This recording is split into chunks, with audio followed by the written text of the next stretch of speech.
Papa, papa, papa d'amour, merci de faire de ce petit partage un moment où nous allons, autant mon ami que moi, sentir ta tendresse, ton étreinte amoureuse, ton chérissement, ta tendresse. Merci Père, merci Père. J'ai monté les micros et vous apercevez que ma voix est rauque. J'ai fait la dernière émission mercredi matin, mais jeudi dernier, mais jeudi soir, j'avais mal à la gorge et de la fièvre. Vendredi, samedi, 2 derniers jours, et aujourd'hui, ce matin, j'étais au lit. Et j'ai testé positif pour le COVID. J'ai pris le fameux virus du COVID-19 qui est reparti de plus belle ici avec l'arrivée du froid et l'automne, l'hiver. C'est toujours pénible au Québec. Donc, je suis malade. J'ai fait moins de fièvre ce matin. Ça baisse un peu. Je suis à 38. Mais la gorge, wow. Espérons que ça ne descendra pas dans les poumons et tout le reste. Mais pour l'instant, il y a... Pardon. Il reste un petit peu de voix. Un petit peu de voix. Alors j'ai dit, je vais parler à mes amis. Je vais être là pour l'émission du dimanche. Ben oui. Mais surtout vous dire ce que Dieu a mis dans mon cœur au travers de ces journées de sommeil. Je me lève, je prends un petit déjeuner de rien, je me recouche, je mange, je me recouche. Je prends un petit pudding, comme on dit, aux pommes, là, petite collation. Je me recouche. C'est l'heure du repas du soir. Je me recouche très tôt. J'essaye Mais tous ces temps, on dort pas quand on est couché, hein? Non. Et ce qui m'est remonté, c'est pas qui m'a donné le COVID, qui m'a refilé le virus. Bon, si je regarde dans les jours précédents, je suis allé à la clinique, je suis allé dans une quincaillerie pour trouver une pièce pour réparer ma baignoire. J'ai fait plusieurs places. Bon, voilà. C'est tout. Le virus est venu et il n'y a pas de hasard dans ça. Jésus voulait me calmer, il voulait me parler. Et je suis revenu à Luc 15. C'est l'enfant prodigue. L'enfant prodigue, ben, un père avait 2 fils, il y en a un qui est sage, et puis l'autre, ben,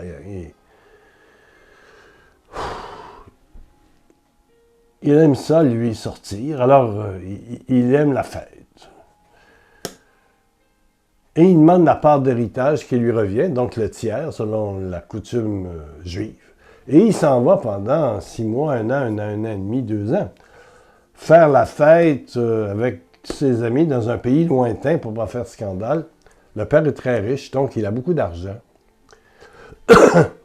Il dépense tout son acquis dans l'alcool, le vin surtout, et les femmes, et tout le reste, les habits. On dit ici l'expression, c'est le free for all, c'est-à-dire gratuit pour tout le monde. Free for all, c'est le free for all. Il dépense, il y a du fric, il a gagné le gros lot, et voilà. Alors il dépense tout et finalement il se ramasse gardien des cochons. Tu as l'histoire, la parabole dans Luc chapitre 15. Va voir ça, va lire ça. C'est un des fondements de l'évangile du message de Jésus-Christ. Donc, à un moment donné, il y a famine dans l'endroit où il est, et puis il se retrouve avec zéro. Il n'y a plus rien. C'est faillite complète. Il n'y a plus un sou, il ne peut même pas manger. Il se retrouve gardien des cochons d'un paysan là-bas. Pas un juif, parce que les juifs ne mangent pas le cochon, ni les musulmans. Mais il est en quelque part, assez loin pour que des gens mangent les porcs. Mais on lui refuse de manger les caroubes, les fruits que mangeaient les cochons. Alors là, il décide de revenir vers son père, après 2 ans d'absence au moins, en se promettant bien de demander au père de lui donner un emploi parce qu'il réalise que les ouvriers de son père, ils sont bien nourris, puis bien logés, et puis c'est extraordinaire. Son père, qui représente Dieu dans la parabole, bien sûr, est bon pour ses serviteurs. Alors, il va demander un petit job, un travail pour être juste serviteur. Pas fils, serviteur. Bon. Donc, il revient avec cette idée-là. Et chemin faisant, le père le voit. Il arrive à la maison. Et c'est là on dit tout le temps que le fils a eu un repentir. Oui puis non. Il est au bout de la corde. Il est dépossédé. Et il va dire une prière et le père va l'accepter. Il va demander pardon. Mais attention, c'est pas ça. Parce que le père le voit de loin. Et il est pris de pitié, selon la version en français facile, ou de compassion, de pitié. Il court vers lui, le saisit dans ses bras et l'embrassa. Et c'est après que le fils dit sa phrase « J'ai péché contre le ciel et contre toi ». Après la course du Père. Bon. Voyons ce qui est dit dans le français facile, puis allons voir dans la version d'origine de Chouraki. C'était ça, moi, Comment a-t-il trouvé la force, l'honnêteté de faire sa prière? C'est ça qui m'a travaillé pendant les 2 jours couché, mais en repos, mais la tête travaillait, le cœur travaillait, l'Esprit Saint parlait. On est dans Luc 15, le verset 20. Il partit pour retourner chez son père. Comme il était encore loin de la maison, son père le vit. Ah! Il en eut profondément pitié. Il courut à sa rencontre, le serra contre lui et l'embrassa. Court à sa rencontre, le serre, et l'embrassa. Verset 21. Le fils lui dit alors, bon, mais là, il a le courage, il s'est passé quelque chose. Mon père, j'ai péché contre Dieu et contre toi. Je ne suis plus digne que tu me regardes comme ton fils. Le père ne répond pas. Il se tourne vers ses serviteurs. Il dit, dépêchez-vous d'organiser la fête. Amenez les sandales, la plus belle des tuniques, l'anneau. Faites couler le bain, ouvrez la douche, je ne sais pas quoi. Mais voilà. Allons voir maintenant dans la version Chouraki. Chouraki, c'est la version traduite directe de l'hébreu, l'araméen, l'hébreu, avant que ce soit traduit en grec, puis en latin. C'est une version qui est vieille de presque 2000 ans. Voici ce qu'il dit de l'Évangile de Luc au chapitre 15 au verset... Bon... Voilà, verset 20. Bon, il réalise son péché. Prends-moi comme l'un de tes salariés, je vais lui dire ça. Il se relève et vint vers son père. Verset 20. Luc 15, 20. Étant encore loin, son père le voit. Pris aux entrailles. Pour moi, la phrase clé, c'est ça. Pris aux entrailles. Il n'y a pas besoin de la petite phrase. Il y a une relation. L'enfant a une valeur face à lui, comme tu as une valeur face à ton Père du ciel. L'enfant prodigue, c'est toi puis c'est moi. Oui. Là, ici, pris de pitié, c'est faible. Mais pris aux entrailles. Oh. Pris aux entrailles. On dit que Marie a porté dans ses entrailles, et béni soit le fruit de tes entrailles. C'est Jésus. Les entrailles, le plus profond du profond. Étant encore loin, le Père le voit. Pris aux entrailles, virgule, il court se jeter à son cou et se penchant, parce que l'enfant a dû se mettre à genoux, l'embrassa. L'embrasse. Tout est au présent. Dans l'hébreu, dans la langue hébreu, il n'y a pas de passé ou de futur, il n'y a que du présent. Se penche, l'embrasse. Alors le fils lui dit, Père, j'ai fauté contre toi et le ciel, etc. Mais pris aux entrailles, ça veut dire que tu es, je suis, que tu sois jeune ou vieux, riche ou pauvre, vertueux ou pécheur, le dernier des pécheurs,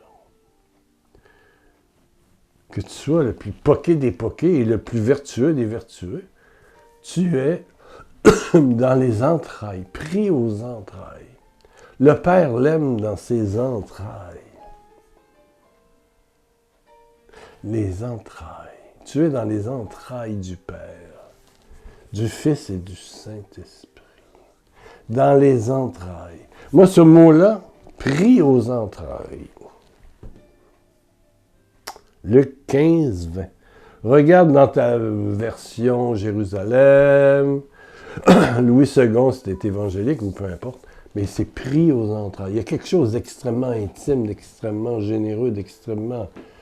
Oh, c'est puissant. Pris aux entrailles. Je t'aime jusque dans les entrailles. Tu es dans mes entrailles.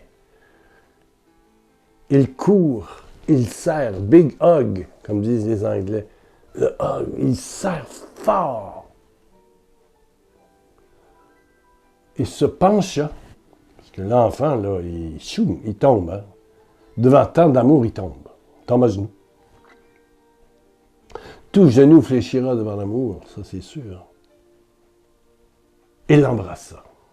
Se pencha, se penche et l'embrasse. Et l'embrasse. Eh bien, tu es dans les entrailles de Dieu. C'est extraordinaire. Entrailles.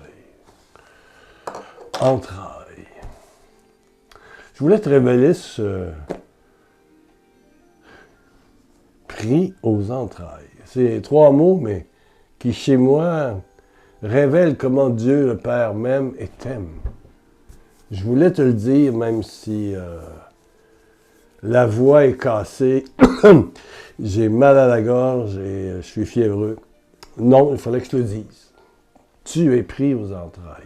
Et tu peux le marquer ici en dessous. Pris aux entrailles. Si quelqu'un dit Dieu, ça n'existe pas,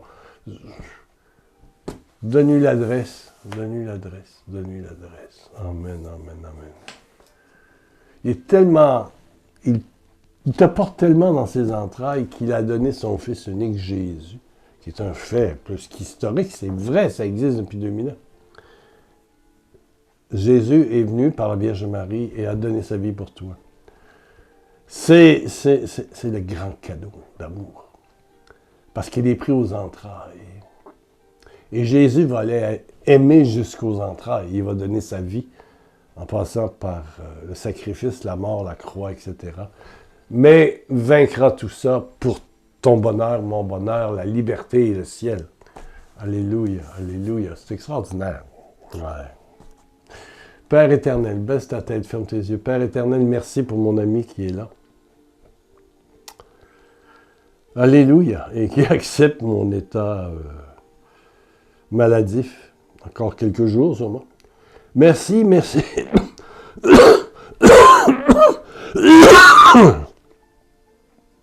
Merci, Père. Merci, merci, merci. Touche les malades, Père. Touche ceux qui sont malades, malades. Malades dans l'âme, malades dans le corps, malades dans l'esprit, dans la pensée, dans le sommeil, dans le couple, dans les enfants. Merci de guérir ce qui est malade. Que les boiteux marchent, que les sourds entendent, que les aveugles voient. Que les morts ressuscitent. De toutes les morts possibles. Merci, Père. Merci, Père. Merci, Père. Et je veux remercier les 2 personnes qui ont fait qu'on a reçu un petit peu plus d'argent pour financer le mois d'octobre. J'ai noté. On a besoin de 650 $. On en a 380, c'est quand même pas mal. On a dépassé la moitié. Il en manque 270 canadiens, divisé par 1,40 $. Ça veut dire qu'il manque 190 €. Bon, novembre vient vite, là. Oui. Merci de le prier. Peut-être de faire que le mois serait le premier depuis 5 ans qui ne se financerait pas. Mais, ça peut arriver. Accepter que, voilà. On devra couper quelque part, c'est tout. Mais, je vais à Paris le 9 juin. Le billet est acheté. Et je vais en Côte d'Ivoire au mois de juillet. J'avais des billets primes de Air France. Et ça me coûte 40% du prix pour passer 2 fins de semaine puis une semaine complète avec vous à Abidjan pour les amis de Côte d'Ivoire. Bon, ça c'est tout un défi. C'est tout un défi. Tout un défi, genre des vaccins à reprendre, le passeport à changer. Mais c'est acheté ça aussi. Donc voilà. Je serai à Abidjan début juillet, à moins d'une contre-indication grave. Le billet est acheté et payé. C'est tout. Voilà. Du 4 au 14, quelque chose comme ça. Bon, on va se laisser. Merci. Je vais commencer à atchoumer, comme on dit, à tousser. Millions de baisers de Jésus.